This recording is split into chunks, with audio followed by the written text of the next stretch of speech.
नमस्कार, मैं रवीश कुमार। चलिए जानते हैं देश दुनिया की तमाम महत्वपूर्ण खबरों को सिर्फ 5 मिनट में। लेकिन आगे बढ़ने से पहले अगर आपने अभी तक इस वीडियो को लाइक नहीं किया है तो कृपया लाइक कर दें, चैनल को सब्सक्राइब करें और कमेंट में जरूर बताएं कि आप ये वीडियो कहां से देख रहे हैं। वीडियो को अंत तक जरूर देखें क्योंकि हर एक खबर आपके लिए जरूरी है। बेनकाब हुआ पाक का झूठ, ओवैसी ने लिए शरीफ और मुनीर के मजे। पाकिस्तान ने झूठा दावा किया था कि उसने भारत के आदमपुर एयरबेस पर ड्रोन और मिसाइल हमला कर सब कुछ तबाह कर दिया। इस झूठ को पीएम मोदी ने आदमपुर एयरबेस पर पहुंचकर बेनकाब कर दिया। इस बीच IMEM चीफ असदुद्दीन ओवैसी ने एक्स पर लिखा, क्या शरीफ और मुनीर चीन से लीज पर लिए गए विमानों को अपने रहीम यार खान एयरबेस पर उतार सकते हैं? भारत ने रहीम यार खान एयरबेस को तबाह कर दिया है। इस घोषणा की सच्चाई बताएं पीएम मोदी। ट्रंप के भारत पाक सीजफायर के दावे पर जयराम रमेश। ऑपरेशन सिंदूर को लेकर प्रधानमंत्री नरेंद्र मोदी के संबोधन पर कांग्रेस नेता जयराम रमेश ने प्रतिक्रिया दी है। उन्होंने कहा, प्रधानमंत्री के संबोधन के पहले ही अमेरिकी राष्ट्रपति डोनाल्ड ट्रंप ने भारत पाकिस्तान के बीच सीजफायर की घोषणा कर दी। इस पर प्रधानमंत्री ने कुछ नहीं कहा। उन्होंने कहा, हम मांग करते हैं सभी विपक्षी नेताओं को प्रधानमंत्री विश्वास में लें। मोदी जी आप कहां छिपे हैं, जवाब दीजिए। ट्रंप के बयान को शेयर कर आप सांसद संजय सिंह ने अमेरिकी राष्ट्रपति डोनाल्ड ट्रंप के बयान पर कहा, प्रधानमंत्री नरेंद्र मोदी जी आप कहां छिपे हैं? ये इंसान खुलेआम कह रहा है इसने सीजफायर के लिए व्यापार बंद करने की धमकी दी। उन्होंने कहा, यह भारत का अपमान है, जवाब दीजिए। ट्रंप ने कहा था, मैंने दोनों देशों से कहा सीजफायर नहीं किया तो अमेरिका व्यापार नहीं करेगा। कर्नाटक कांग्रेस ने JNK को पाकिस्तान में दिखाने वाला नक्शा किया शेयर, भड़की बीजेपी। कर्नाटक कांग्रेस ने सोशल मीडिया पर कथित तौर पर जम्मू कश्मीर को पाकिस्तान में दिखाने वाला नक्शा शेयर, जिसे आलोचना के बाद हटा दिया गया है। पोस्ट में पाकिस्तान को IMF लोन मिलने से रोकने में नाकाम रहने पर नरेंद्र मोदी सरकार की आलोचना की गई थी। कर्नाटक बीजेपी ने कांग्रेस की आलोचना कर लिखा, यह गलती नहीं एक मानसिकता है।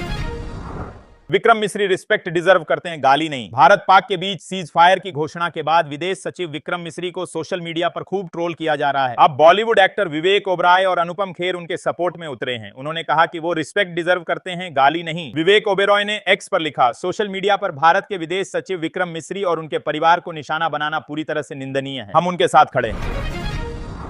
डिग्री वाले भटकते हैं, कला वाले कभी भूखे नहीं मरते। राज्यपाल हरिभाऊ बागड़े ने कॉलेज स्टूडेंट्स की डिग्री को लेकर बड़ा बयान दिया है। रज ऋषि भर्तृहरि मत्स्य यूनिवर्सिटी के दीक्षांत समारोह में उन्होंने कहा, केवल डिग्री से काम नहीं चलने वाला है। यह सच है कि केवल डिग्री लेने वाले भटकते हैं, कौशल और कला वाले कभी भूखे नहीं मरते हैं। केवल पास होने से काम नहीं चलने वाला है। केवल पाठ्य पुस्तक पर निर्भर मत रहो, उससे अलग भी पढ़ो। हमें टैलेंट चाहिए। सोफिया कुरैशी को लेकर मंत्री का बेतुका बयान। MP के मंत्री विजय शाह ने कर्नल सोफिया कुरैशी का नाम लिए बिना बेतुका बयान दिया है। उन्होंने कहा, उन्होंने आतंकी कपड़े उतार कर हमारे हिंदुओं को मारा और मोदी जी ने उनकी बहन को उनकी ऐसी तैसी करने के लिए उनके घर भेज दिया। मोदी जी उनके कपड़े तो उतार नहीं सकते थे, इसलिए उनके समाज की बहन को भेजा कि तुमने बहनों को विधवा किया है तो तुम्हारे समाज की बहन आकर तुम्हें नंगा करके छोड़ेगी। मोदी इज्जत बचाने की कोशिश कर रहे हैं। पाकिस्तान के रक्षा मंत्री ख्वाजा आसिफ ने PM मोदी के कल दिए भाषण पर कहा कि वो बस अपनी इज्जत बचाने की कोशिश कर रहे हैं, उनकी बातों में कोई सार नहीं बचा है। वहीं पाकिस्तानी सांसद इरफान सिद्दीकी ने कहा, मोदी ने इस बात को मान लिया है कि संघर्ष की शुरुआत पाकिस्तान ने नहीं की थी। उनके भाषण में कुछ भी भरोसेमंद नहीं था। अब मोदी के सामने एक नई जंग है, वो 1 अरब लोगों को कुछ भी नहीं बेच सकते। ट्रंप के बयानों पर केंद्र सरकार स्पष्टीकरण क्यों नहीं दे रही? पूर्व CM अशोक गहलोत ने कहा, PM मोदी ने कल राष्ट्र के नाम संबोधन दिया लेकिन उन्होंने निराश किया। अचानक हुए सीज फायर को देश समझ नहीं पा रहा है। अमेरिका ने पहले भी हिंदुस्तान पर दबाव बनाया था लेकिन हम कभी झुके नहीं और पाक के 2 टुकड़े कर दिए। अब जिस तरह से डोनाल्ड ट्रंप बीच में आ रहे हैं उस पर PM मोदी और सरकार को जवाब देना चाहिए। आखिर ट्रंप के बयानों पर सरकार स्पष्टीकरण क्यों नहीं दे रही? पाकिस्तान वापस आ जाओ सीमा। भारत पाक तनाव के बीच सीमा हैदर की बहन रीमा का वीडियो सामने आया है। रीमा का यह वीडियो सीमा की पूर्व पति गुलाम हैदर ने अपने YouTube चैनल पर शेयर किया है। रीमा ने कहा, भारत और पाकिस्तान के बीच हालात ठीक नहीं है, इसलिए सीमा को तुरंत अपने बच्चों के साथ पाकिस्तान वापस आ जाना चाहिए। सीमा सचिन के प्यार में पाकिस्तान से भारत आ गई थी।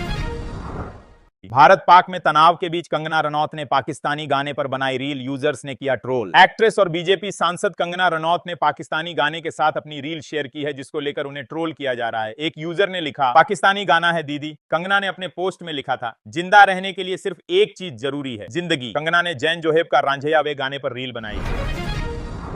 अलाहाबादिया ने पियर्स मॉर्गन शो में दिखाई ओसामा व रूफ की तस्वीरें, कहा आतंक निर्यात करता है पाक। भारत पाकिस्तान तनाव के विषय पर पियर्स मॉर्गन अनसेंसर्ड शो में शामिल हुए। यूट्यूबर रणवीर अलाहाबादिया ने आतंकी ओसामा बिन लादेन और हाफिज अब्दुल रूफ की तस्वीरें दिखाई। रणवीर ने कहा, ओसामा को पाकिस्तान में एक सैन्य अड्डे से 800 मीटर की दूरी पर पाया गया था। उन्होंने कहा, भारत वैक्सीन, इंजीनियर व लीडर निर्यात करता है, पाकिस्तान आतंकवाद निर्यात करता है।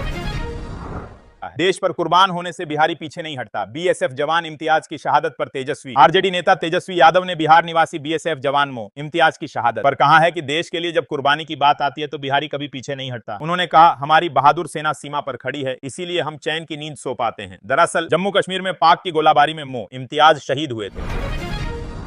सबसे ज्यादा पॉर्न पाकिस्तान में देखा जाता है। फौजी अफसर नाचती हुई औरतें देखते हैं एएमआईएम नेता। भारत पाकिस्तान तनाव के बीच दिल्ली के एआईएमआईएम प्रदेश अध्यक्ष शोएब जमई ने एक्स पर कहा है, आपकी पाकिस्तान छवि बन गई है। चोर चंडाल तुम्हारे यहाँ सबसे ज्यादा और तुम कहते हो कि हम मुसलमान हैं। उन्होंने कहा, दुनिया में सबसे ज्यादा पॉर्न देखने वाले देश में तुम हो। शर्म आती है तुम्हें? औरतें नचवाई जाती हैं और तुम्हारे फौजी अफसर उसे देखते हैं।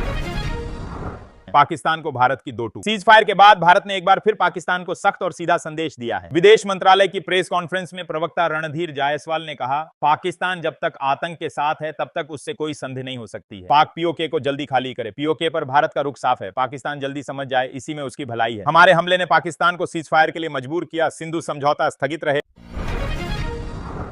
ईद पाक सैन्य ठिकानों पर 71